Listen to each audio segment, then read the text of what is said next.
Shalom, les habla la doctora Nereida Romero, pastora de la congregación Yeshua en Ner Tamid en Brandon, Florida y maestra de Teshuva.tv. Hoy continuamos con el estudio con respecto a quién es Yeshua de Nazaret. Y estaremos hoy leyendo la porción de Mateo que corresponde a los capítulos 14 al 16, los cuales han sido titulados Alimentación Milagrosa. Así que vayamos prontamente. Si usted tiene su Biblia a mano, por favor, vaya conmigo a Mateo capítulo 14. Y no vamos a leer todos los versos de esta porción de Mateo porque hay ciertas cosas en las cuales quiero dedicar más tiempo. La primera parte de Mateo, en el capítulo 14, encontramos que Juan el Bautista, o Juan el que sumerge en las aguas, ha sido matado o asesinado por el rey Herodes.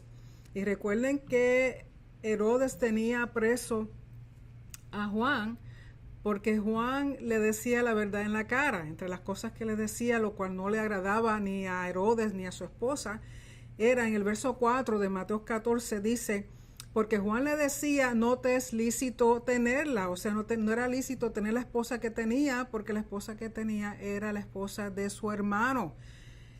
Y eso se encuentra en Levíticos 18, verso 16, donde dice: no descubrirás la desnudez de la mujer de tu hermano, es la desnudez de tu hermano. Por lo tanto, Juan le estaba diciendo que él estaba en contra de la Torá, y si Herodes se declaraba como rey de los judíos, significaba que él tenía que estar siguiendo la Torá.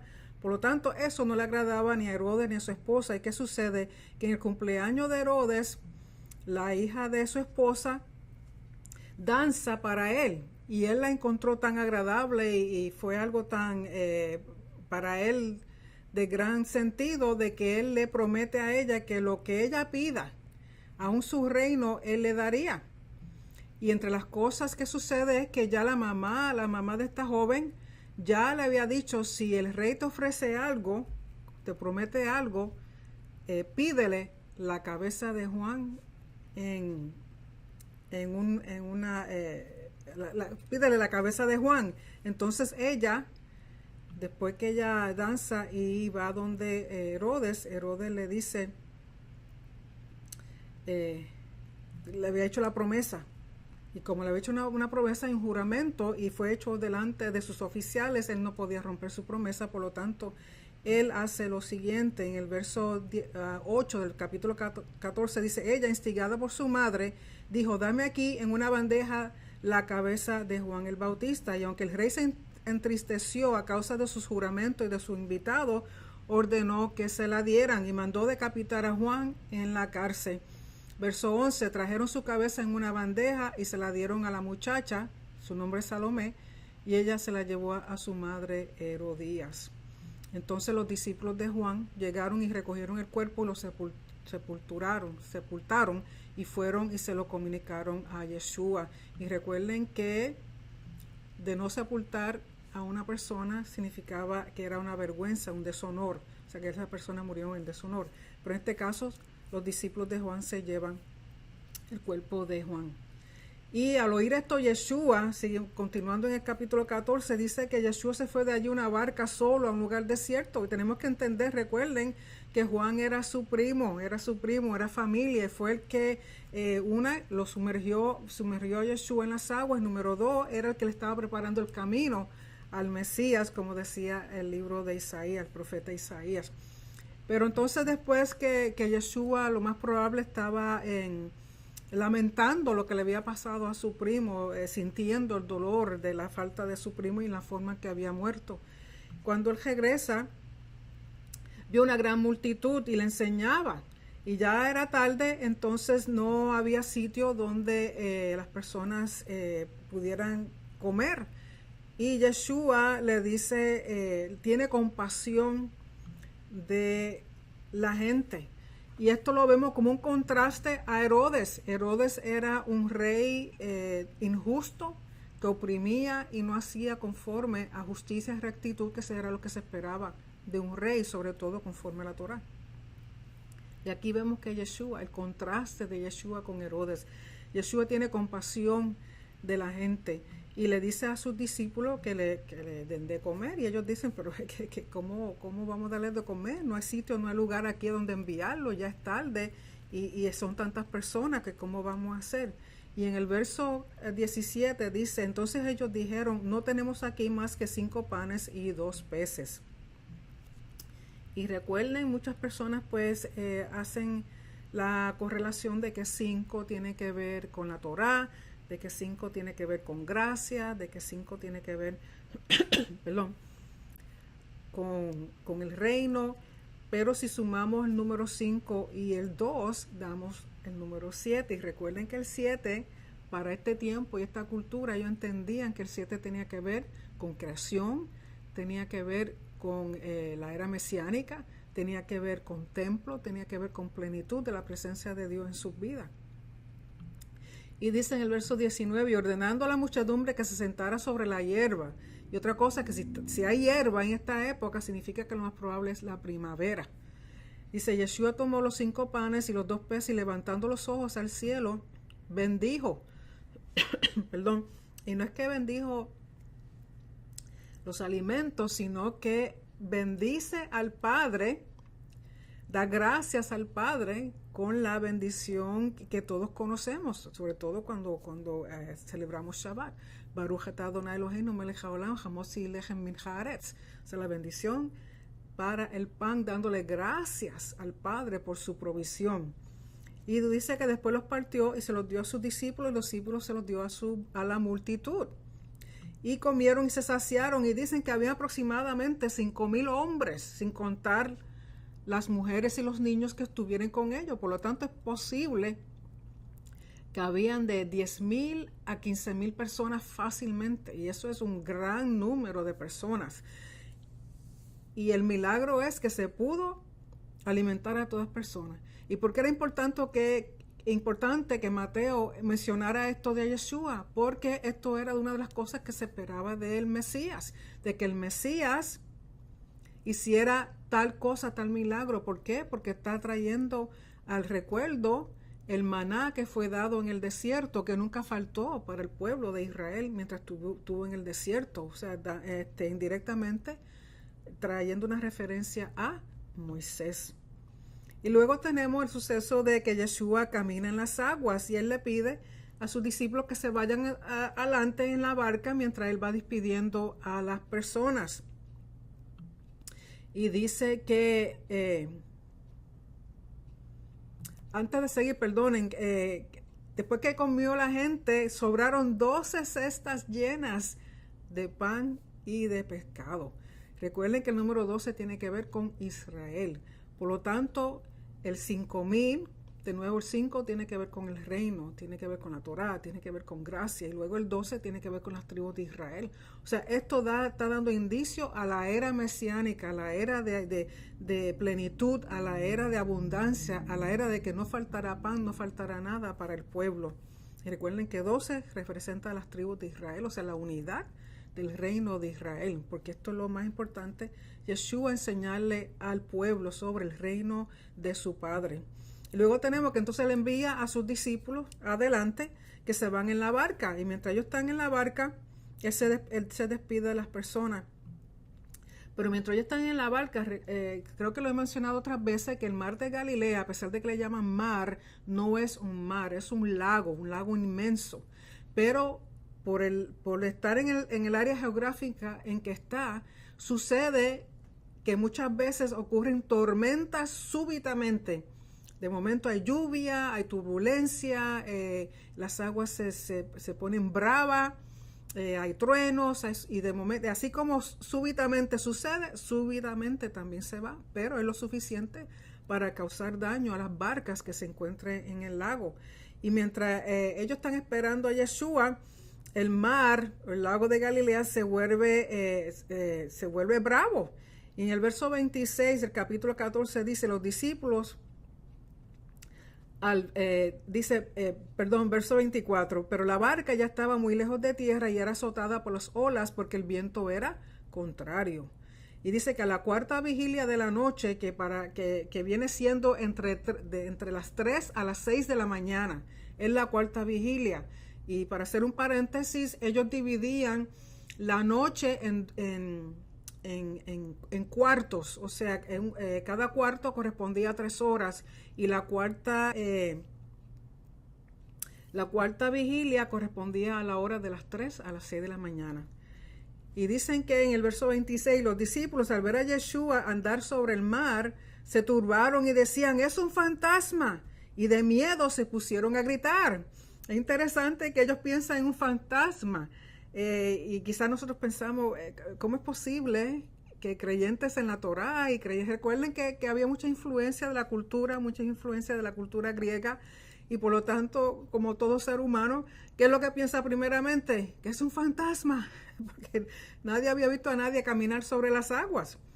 Y ellos pues se ponen histéricos, están gritando y no saben qué hacer. Pero dice, pero enseguida Yeshua les dijo, tengan ánimo, soy yo, no teman. Y Pedro, recuerden que Pedro era el que siempre era el más impulsivo, el que hacía antes de pensar y hablaba y antes de pensar y dice, Señor, si eres tú, mándame que vaya a ti sobre las aguas. Y Yeshua le dice, ven. Y descendiendo Pedro de la barca, caminó sobre las aguas y fue hacia Yeshua. Pero viendo la fuerza del viento, tuvo miedo y empezando a hundirse, gritó, Señor, sálvame. Y dice, al instante Yeshua extendiendo la mano lo sostuvo y le dijo, hombre de poca fe, ¿por qué dudaste? Cuando ellos subieron a la barca, el viento se calmó. Entonces los que estaban en la barca lo adoraron, diciendo, en verdad eres hijo de Dios. Aquí hay ciertas cosas. Número 1, ¿por qué Yeshua camina sobre las aguas? Recuerden que las aguas representan caos, falta de orden, y en este caso hay una tormenta. Y esto nos debe traer varias cosas a la memoria. Nos debe traer cuando la tierra, recuerden en Génesis, cuando la tierra estaba, las aguas estaban sobre la tierra y se movían y el Espíritu del Señor estaba flotando por encima de las aguas. ¿Por qué? Porque el Espíritu Santo viene a traer el orden. Y las aguas representan caos y las aguas representan enemigos. ¿Y qué sucede al Yeshua caminar sobre las aguas? Está representando que tiene autoridad sobre todo caos, que tiene autoridad sobre todo enemigo. No tan solo eso, está mostrando que Él es justo. ¿Recuerdan cuando se hacía juicio por las aguas? Cuando pasó con los niños hebreos, cuando Faraón los tiraba al agua, que decían que si sobrevivían, pues entonces que eran justos, que eran inocentes. Pero en este caso, Yeshua está mostrando su inocencia, su justicia. Y no tan solo eso, también debiera traernos a memoria cuando el pueblo de Dios, el pueblo de Israel, cuando estaban con Moisés, caminaron entre las aguas. Entonces, que todas estas cosas nos están dando algunos indicios, volviéndonos de nuevo al éxodo, al primer éxodo. Entonces Yeshua tiene dominio sobre todas estas cosas. Y no tan solo así, que las aguas, una vez él entra a la barca, se calman. Y ellos están pensando, ¿cómo es posible? ¿Cómo es posible que un hombre tenga tanto poder sobre la naturaleza, sobre las aguas? Y dice que ellos vinieron y lo adoraron. Y le llaman, a la verdad eres hijo de Dios. Esto no significa que en ese momento ellos están entendiendo realmente quién es. O sea, no están entendiendo que Él es el Mesías. Porque el título hijo de Dios se le daba a un rey. Y recuerden que lo están viendo como un rey para Israel. Otra cosa, cuando Pedro duda, porque se fija por las cosas que están pasando alrededor, quita sus ojos de la mirada de Yeshua, se hunde. Pero Yeshua lo extiende la mano y lo saca y lo salva. Muchas personas entienden que eso es una representación de la resurrección. Una representación, porque recuerden que las aguas, ellos entendían cuando las personas hacían un mikvah, que entraba a las aguas y salía, era como un renacer, era como nacer de nuevo. Y para ellos también, en este caso, representa la resurrección, que es solamente a través de recibir a Yeshua, de ser Él el que nos salva, el que nos saca de la muerte y nos trae a la vida de nuevo.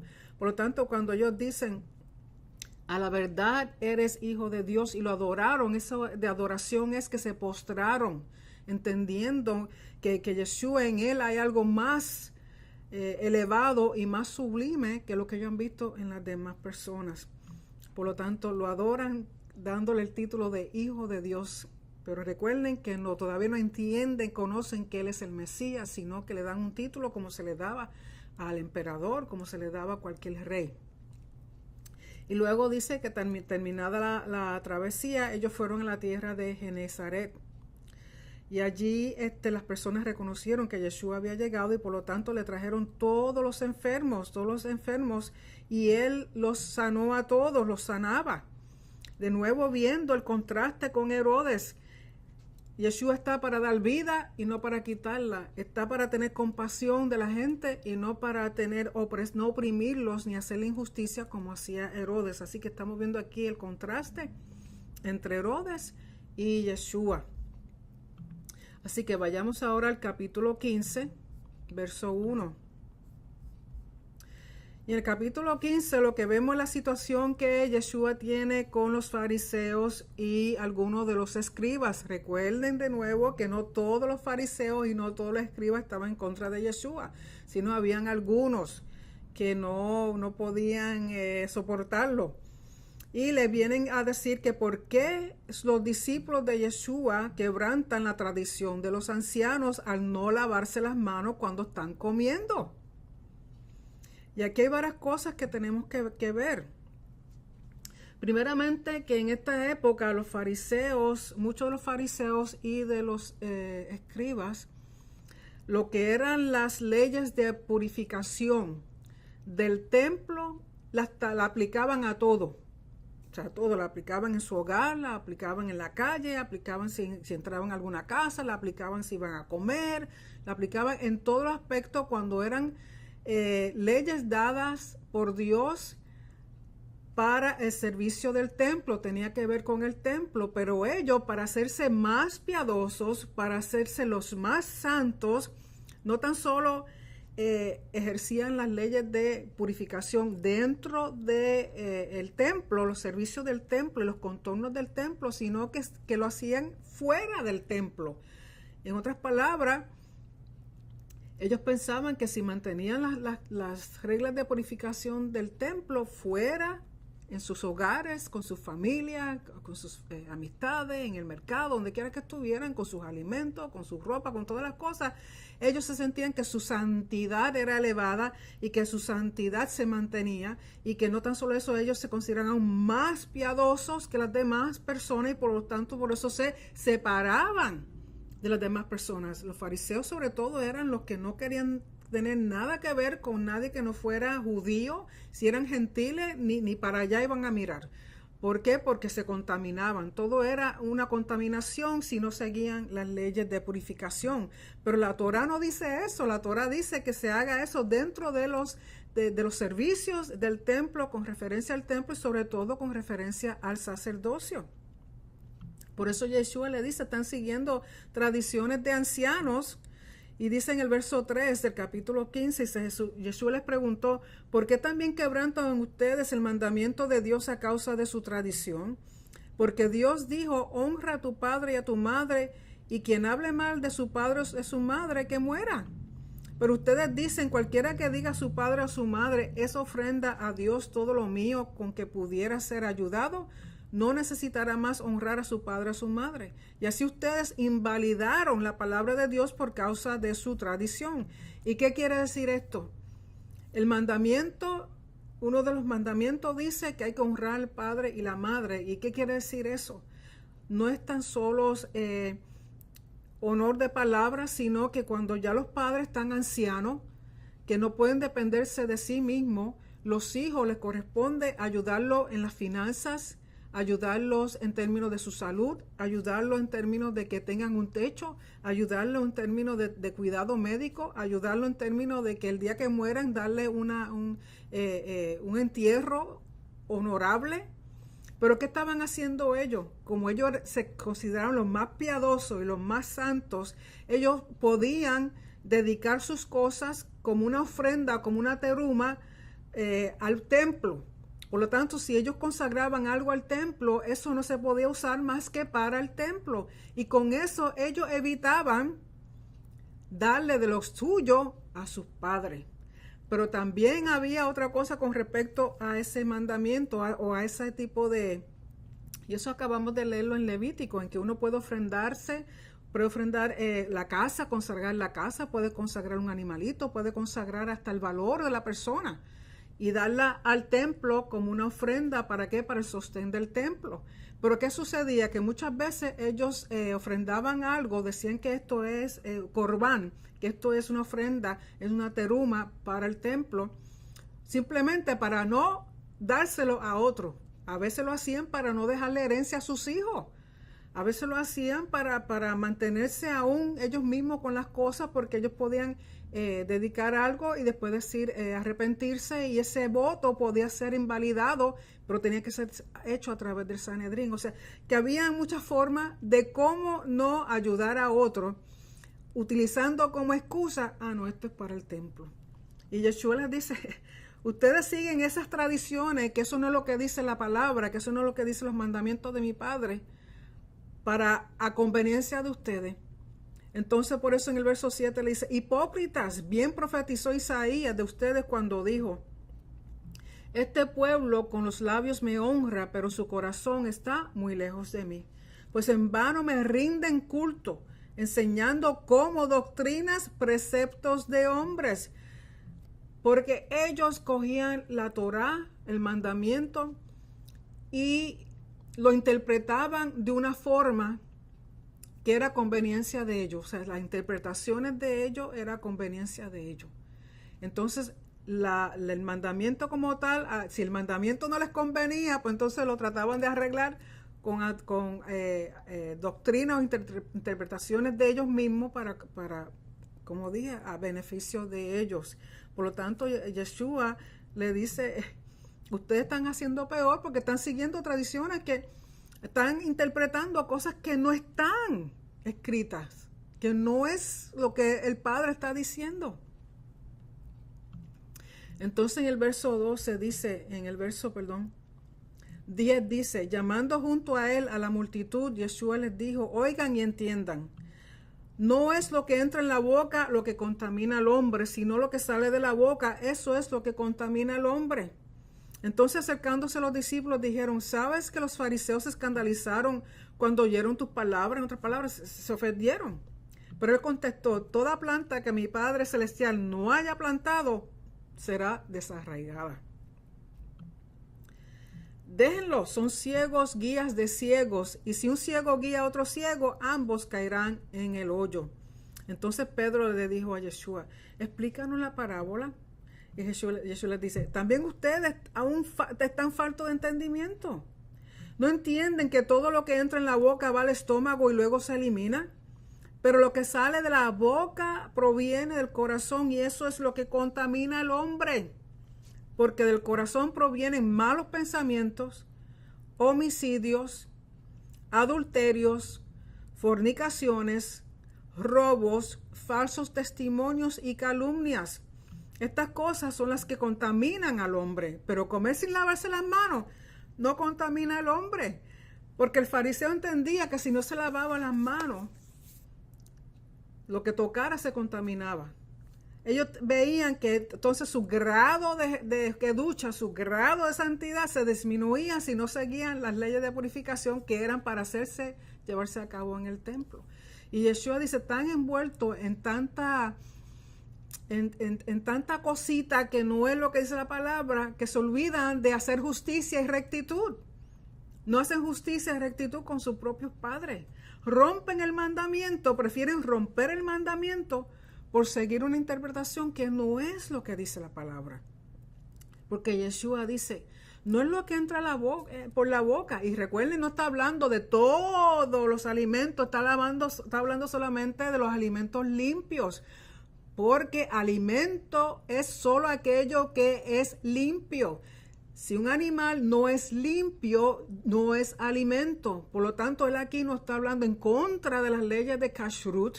Él no está hablando en contra de la ley de la Torah con respecto a los alimentos limpios, sino que está diciendo que tú no contaminas una comida limpia, es un animal limpio, si te estás comiendo un pedacito de cordero porque no te lavaste las manos, eso no significa que estás contaminando el cordero. El cordero es un animal limpio. Y de la única forma que ese cordero podría estar santificado era si era un cordero ofrecido en el templo. Un shelamim, y te lo comes allí, pues lógico, allí hay que mantener las leyes de purificación. Pero fuera, si te estás comiendo en tu casa un pedacito de cordero y no te lavaste las manos, eso no importa. ¿Por qué? Porque ese cordero te lo vas a comer y vas a eliminar lo que no se use por el cuerpo. Pero lo que él dice, eso no contamina, lo que te estás comiendo no contamina si no te lavaste las manos.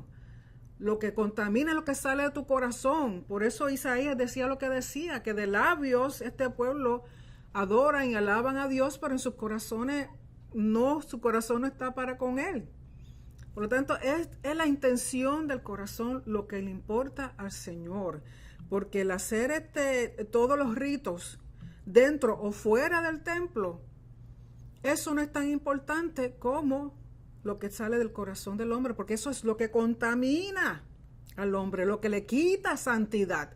Si estás pensando hacerle daño a tu prójimo, si estás pensando a cometer adulterio, si estás pensando robar, eso disminuye la santidad del individuo, eso disminuye la pureza del individuo. No el que se lave las manos, no es que se coma algo sin lavarse las manos. Y recuerden que no está hablando de todos los alimentos, está hablando de solamente aquello que es considerado limpio, que se puede comer. Él no está deshaciendo las leyes de Kashrut, como muchos piensan, no, pues entonces ahora se puede comer cualquier cosa. No, solamente es comida aquello que Dios ha declarado limpio. Y se encuentra en el capítulo 11 de Levítico. Lo que dice la palabra es permanente y para siempre. Así que no saquemos fuera de contexto lo que dice la palabra, como estaban haciendo estos fariseos, a conveniencia. Porque no a conveniencia del hombre, es lo que Dios ha dicho, declarado, ha decretado, no se puede cambiar. Por eso Yeshua está interpretando la Torah conforme al corazón del Padre. Eso es lo que tienen que hacer, no las interpretaciones de hombres, es la interpretación que Yeshua está dando porque proviene directamente del corazón del Padre y es conforme a lo que el Padre quiere que se haga. No es lo de afuera, sino lo que sale del hombre, lo que contamina. Y luego encontramos que como termina el capítulo 15, es que Yeshua se encuentra ahora en la región de Tiro y de Sidón. Si usted ha visto un mapa de Israel, y sobre todo para este tiempo, el primer siglo, Tiro y Sidón quedan bien al norte de Israel, por la costa, por el lado oeste de la costa de la tierra de Israel. Y Tiro y Sidón eran sitios donde se hacía mucho comercio. Y dice que estando allí, aparece una mujer cananea, que era de aquella región, y vino a ver a Yeshua. Recuerden que la fama de Yeshua se había extendido por todas las regiones. ¿Por qué? Porque él venía sanando, enseñando, dando esperanza, era compasivo, era misericordioso, haciendo justicia y rectitud, alimentando, haciendo milagros. Entonces, pues su fama se había extendido. Y esta señora se enteró de que Yeshua estaba allí. ¿Y qué hace? Va detrás de él gritando. Dice: Señor, hijo de David, ten misericordia de mí. Mi hija está terriblemente endemoniada. Recuerden que el término hijo de David es un término para el Mesías. O sea que ella, siendo gentil, siendo una mujer fuera del pueblo de Israel, reconoce que él es el Mesías. Pero él, verso 23, dice, no le contestó nada. Y acercándose a sus discípulos, les rogaban: atiéndela, pues viene gritando tras nosotros. En otras palabras, lo tenían loco. Y en el verso 24, Yeshua responde: no he sido enviado sino a las ovejas perdidas de la casa de Israel. Y cuando hace referencia a las ovejas perdidas de la casa de Israel, es todo Israel. Aquellas ovejas que se han salido de la Torá, aquellas ovejas que no están siguiendo la Torá, aquellas ovejas que se han salido y se han mezclado o están siguiendo las costumbres de las culturas de los griegos, de lo que está pasando alrededor, que se han envuelto con los romanos, o sea, que se han separado de lo que es el pueblo de Israel como tal. O sea, entonces él dice que él vino que ha sido enviado a las ovejas perdidas. ¿Por qué? Porque tiene que rescatar, para restaurar, para que haya arrepentimiento y sean reintegradas al pueblo de Israel. Y esto no quiere decir que él no vino para las demás naciones, pero en este momento que él viene es específicamente, y en este momento que él está hablando, está con sus discípulos y está enseñando, él está dirigiéndose primero al judío. Pero acercándose ella, se postró ante él diciendo, Señor, ayúdame. Recuerden que postrarse es una forma de humillarse y reconocer que la persona en la cual uno se está postrando es de mayor valor, mayor importancia.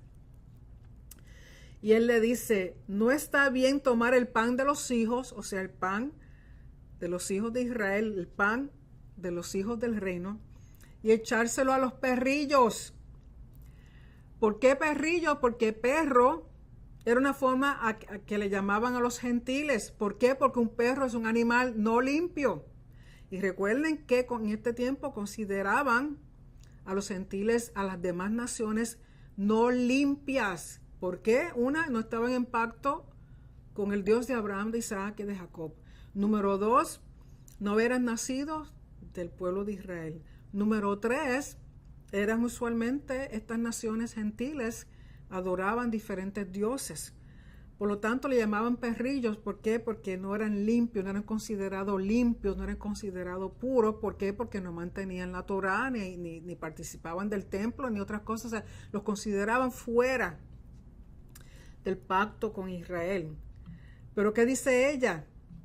Dice, sí, Señor, pero también los perrillos comen de las migajas que caen de la mesa de sus amos. O sea, ella entiende el lugar que tiene Yeshua para venir primeramente a las ovejas perdidas de Israel. Ella entiende que el mensaje primero es para Israel. Ella entiende el propósito del Mesías que es para con Israel.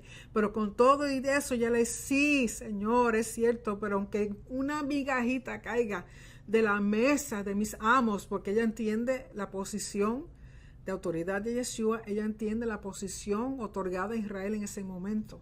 Dice, pero una migaja, por lo menos una migaja, Señor.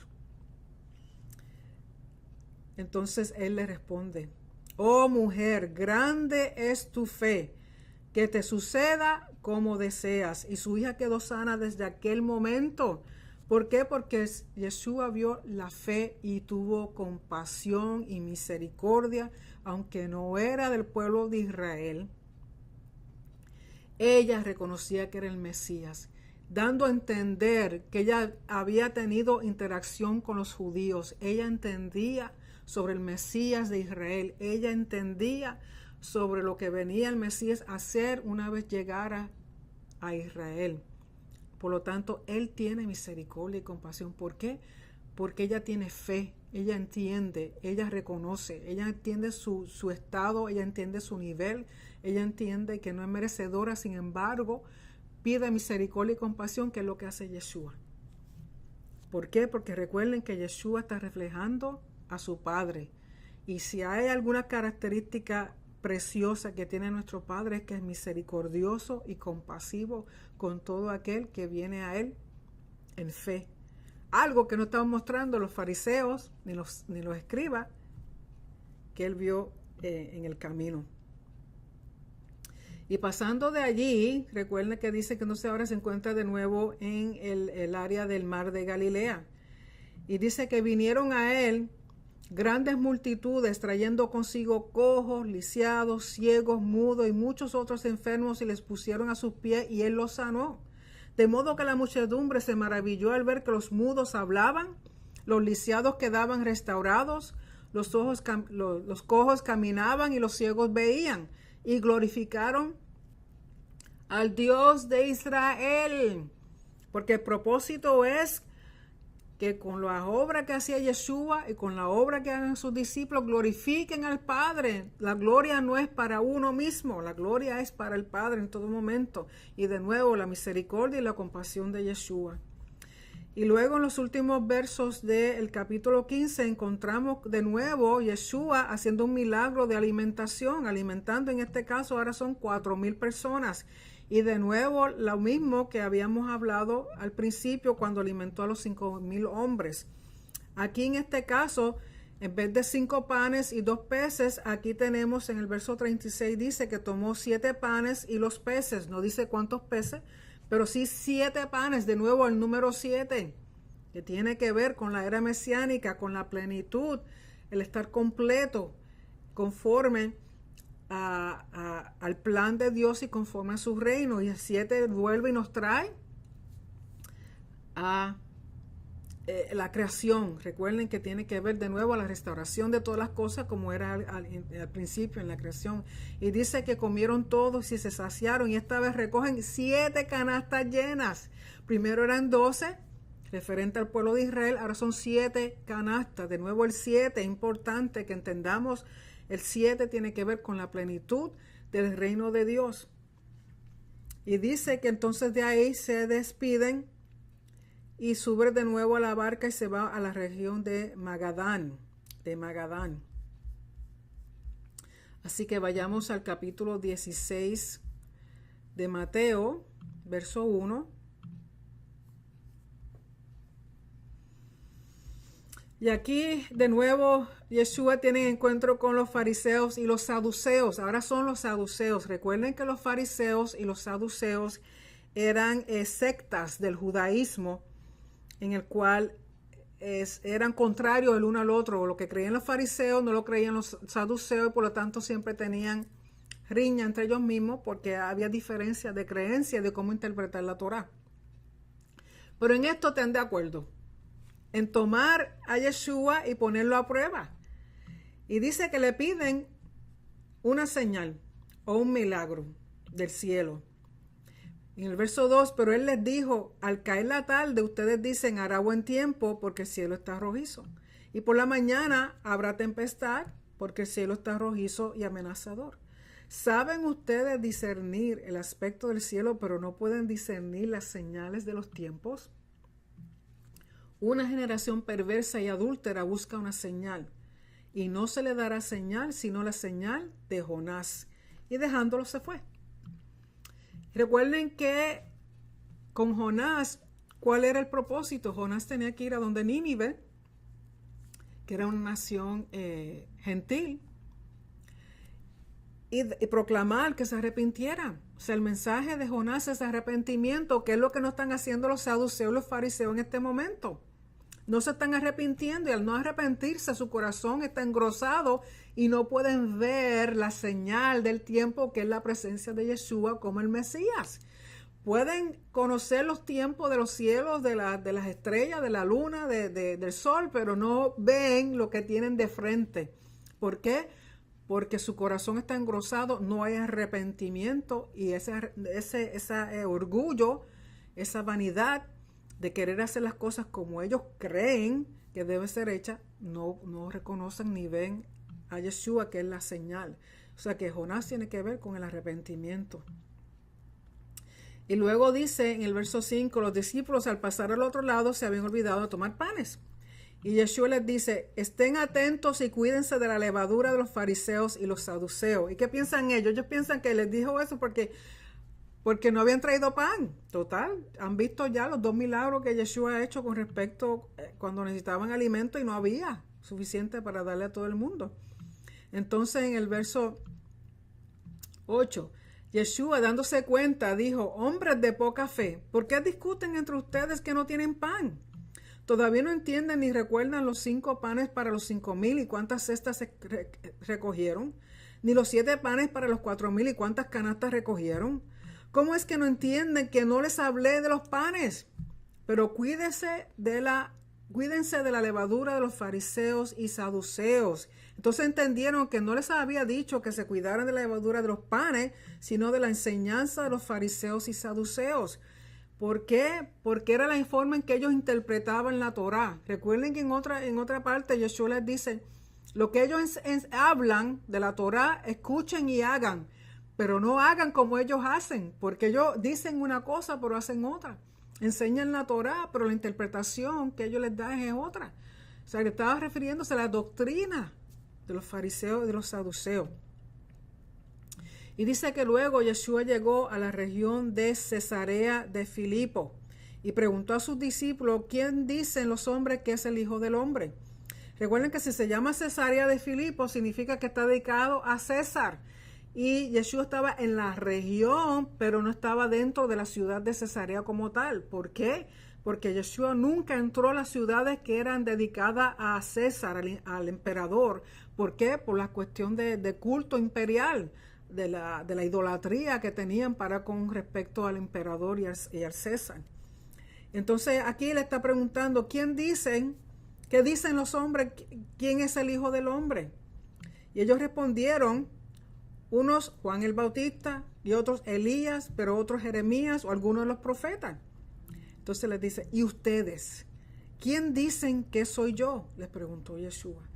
Simón Pedro respondió, tú eres el Mesías, el Hijo del Dios viviente. Recuerden que en ningún momento Yeshua hasta este momento nunca se ha declarado el Mesías. Indirectamente, por las cosas que hacía, estaba dejando saber que sí era el Mesías, pero nunca decía, ok, yo soy el Mesías, yo llegué, soy yo, no tengan confusiones. O sea, nunca lo declaró públicamente. Entonces Yeshua le dice a Pedro, bienaventurado eres Simón, hijo de Jonás. Jonás es interesante, se llama Jonás.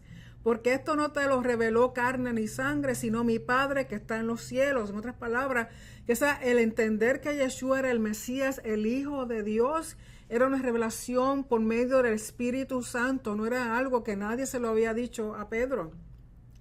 Y el verso 18, que es muy importante que entendamos, porque ha sido un verso que ha sido sacado de contexto y ha causado una de problemas y antisemitismo que es horrible. Y espero poder en los últimos minutos que me quedan, poder de tratar de explicar lo que está pasando aquí. Dice, yo también te digo que tú eres Pedro, en el hebreo Petros, y sobre esta roca, Petra, edificaré mi iglesia, y las puertas del Hades, los poderes de la muerte no prevalecerán contra ella. Yo también te digo que tú eres Petros, y sobre esta Petra edificaré mi congregación, mi asamblea, mi comunidad, mi sinagoga, mi eclesía, que hoy día se le llama iglesia. Cuando él dice que sobre ti edificaré, sobre Pedro, sobre esta roca edificaré mi iglesia.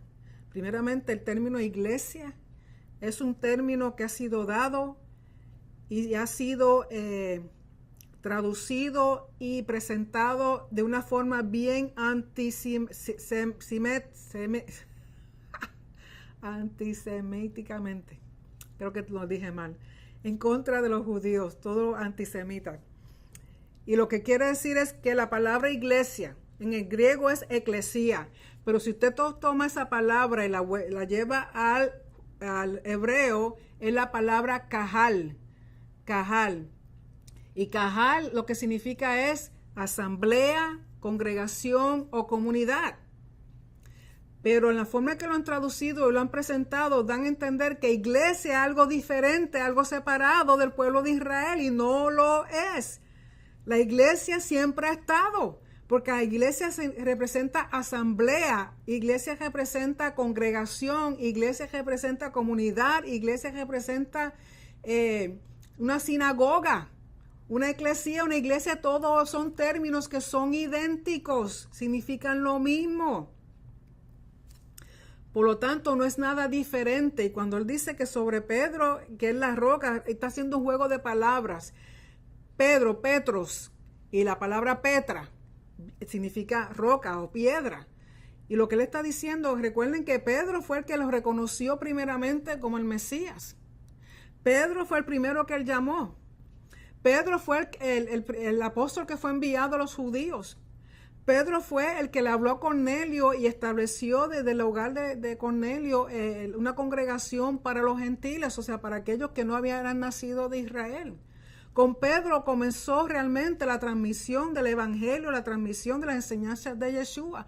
Por lo tanto, es el fundamento en el sentido de que es el fundamento de reconocer que Yeshua es el Mesías, el Hijo de Dios, el prometido conforme a las profecías. No es que a Pedro lo hizo ni el Papa, ni lo hizo obispo, ni no. Y lamentablemente, sobre todo la Iglesia Católica, toman que Pedro entonces es el primer Papa. Y por ahí siguen la cuestión de tener Papa y el líder. No, lo han sacado fuera de contexto y eso no es lo que significa.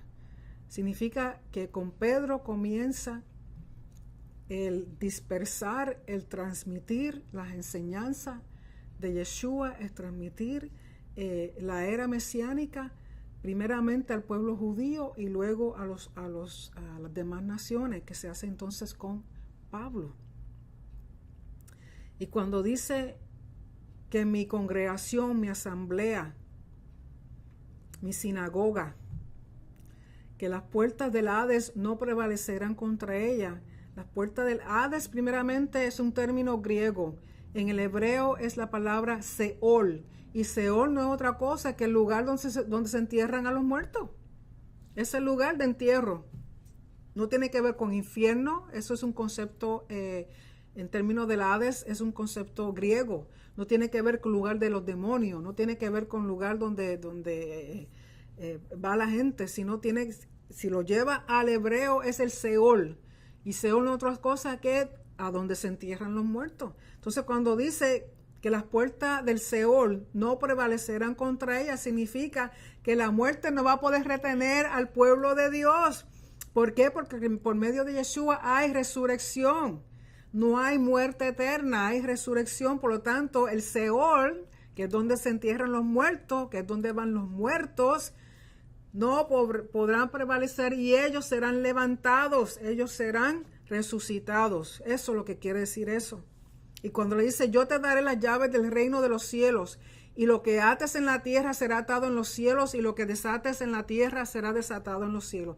Esto también es bien importante. Cuando dice, yo te daré las llaves del reino de los cielos, significa que yo te estoy dando autoridad. Tú me vas a representar a mí.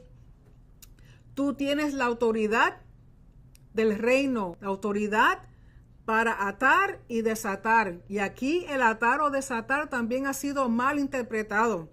Cuando dice lo que ates es prohibir.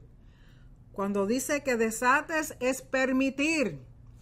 Así que sería lo que prohíbas en la tierra será prohibido en los cielos. Y lo que permitas en la tierra será permitido en los cielos. ¿Por qué? Porque le está dando autoridad en términos de interpretación, de enseñar, de decidir, de tomar juicio dentro de la comunidad, que es la iglesia, que es la sinagoga, que es la asamblea, que es el lugar que ahora le pertenece a Yeshua.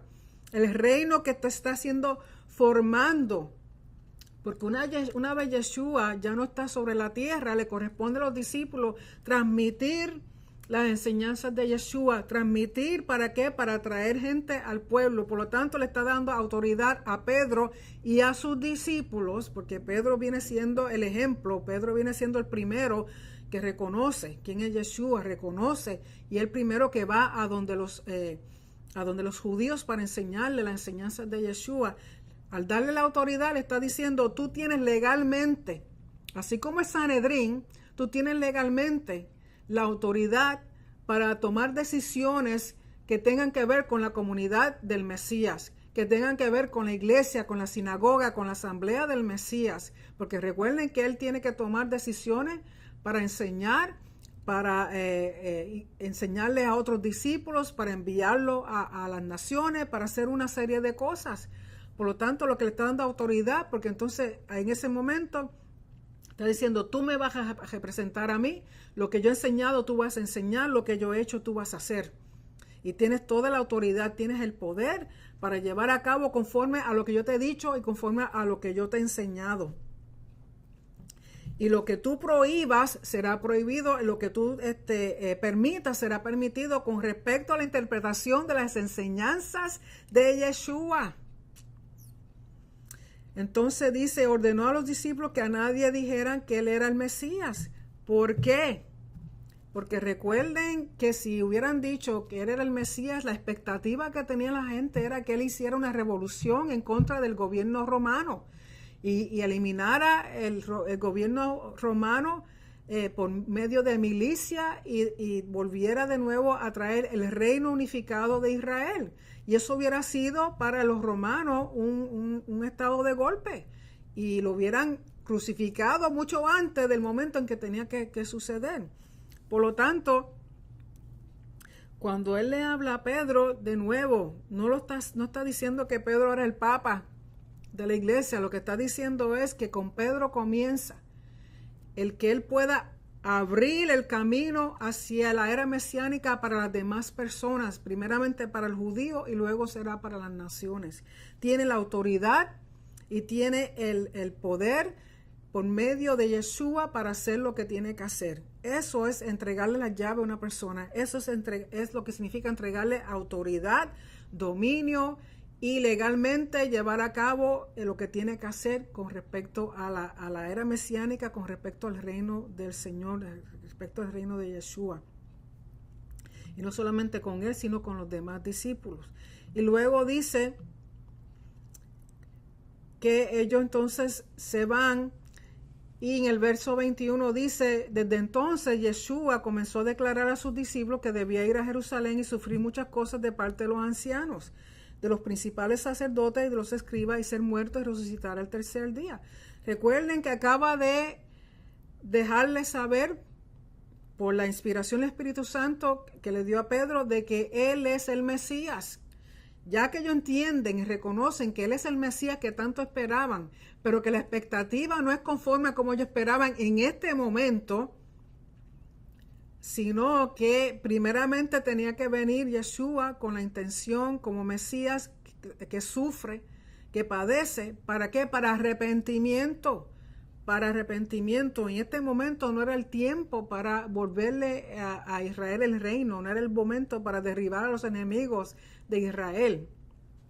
Y comienza a hablarle después, ok, ya saben que soy el Mesías, pero tienen que pasar en estas cosas primeramente, estas cosas tienen que pasar. Y tomando aparte a Yeshua, dice, Pedro lo reprendió. No lo permita Dios, Señor, eso nunca te acontecerá. Pero volviéndose él, Yeshua dijo a Pedro, quítate de delante de mí, Satanás, me eres piedra de tropiezo, porque no estás pensando en las cosas de Dios, sino en las de los hombres. Cuando le dice Satanás, no es que Pedro se haya sido lleno de Satanás, ni que Satanás lo tomó posesión de él. Recuerden que la palabra, lamentablemente, en todas las Biblias, y no sé por qué, ponen el nombre Satanás con una letra mayúscula. Eso no es un nombre. Satanás simplemente significa un adversario, un obstáculo, un oponente. No es un nombre propio. Entonces, cuando él le dice, quítate delante de mí, Satanás, le está diciendo, quítate delante de mí, adversario, obstáculo, tropiezo.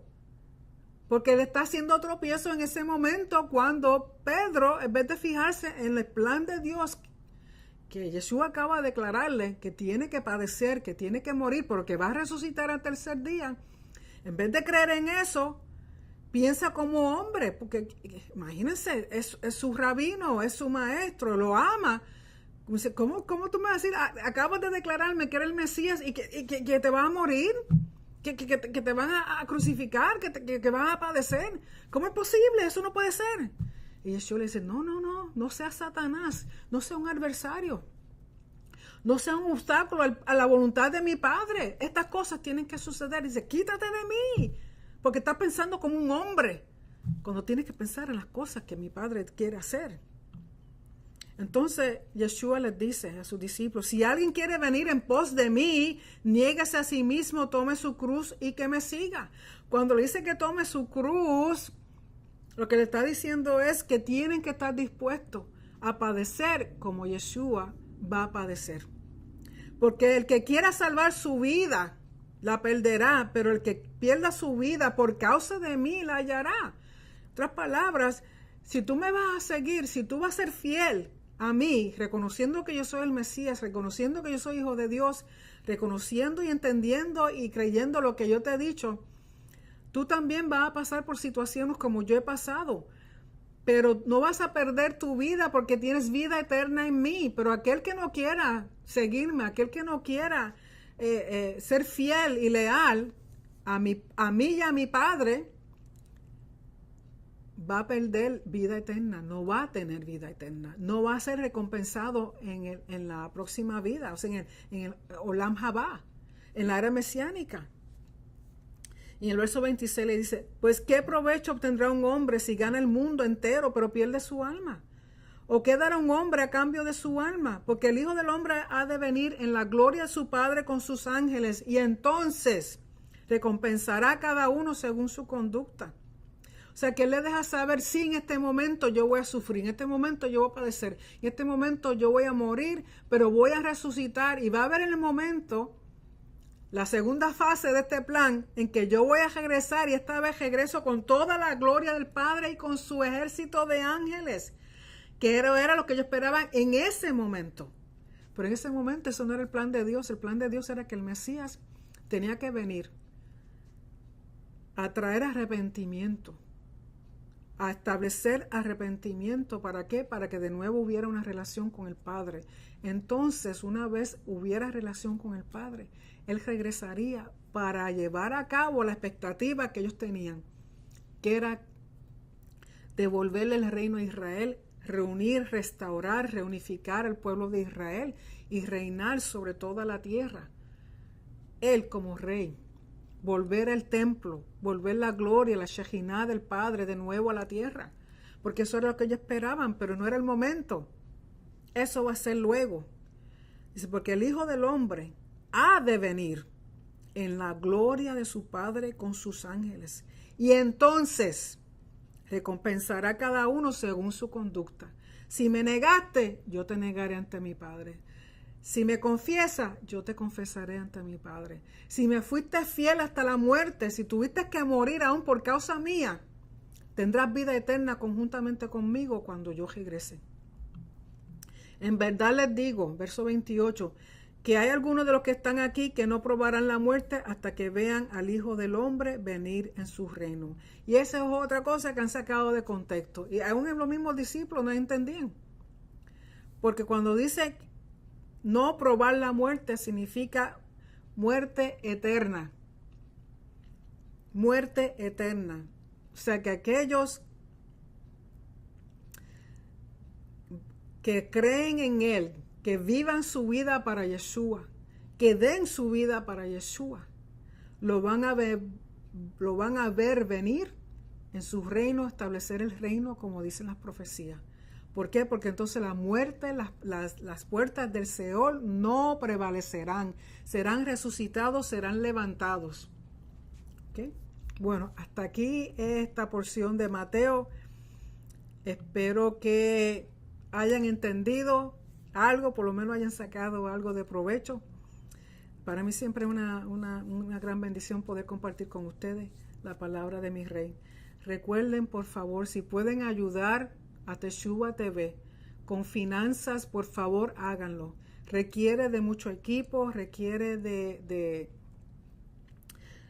traerle equipo nuevo, de cambiar algunas cosas por otras, de traer más maestros, de poder llevar a cabo este mensaje, esta palabra a las naciones, porque es el propósito del reino de Dios, compartir con las demás naciones, llevar la verdad de la Torah, llevar la verdad de lo que Yeshua ha hecho, hizo, está por hacer. Y necesitamos de su ayuda, de sus oraciones, si nos pueden ayudar con sus finanzas sería de gran bendición, porque necesitamos continuar. Y sin ayuda, lamentablemente, todo requiere dinero. Poner al día las programaciones, poner al día el equipo, poner al día tantas cosas. Y solamente lo podemos hacer con la ayuda del pueblo de Elohim, con la ayuda de la sinagoga, del cuerpo de Elohim. Y así que, de nuevo, Si usted tiene alguna pregunta, algún comentario, se puede comunicar conmigo a yeshuanertamid119@yahoo.com. También pueden ver los demás estudios en YouTube bajo Dr. Nereida Romero. También pueden ir a la página electrónica nuestra, yeshuanertamid.org. Y recuerden, en teshuva.tv no solamente están mis estudios, también están los estudios de los demás maestros que son excelentes, excelentes.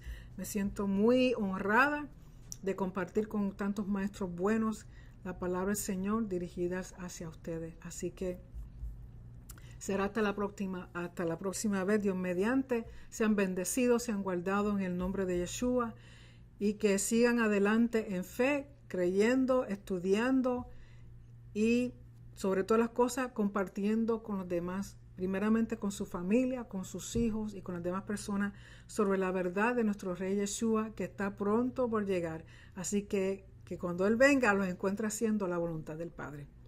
Los quiero mucho, será hasta la próxima vez. Bendiciones.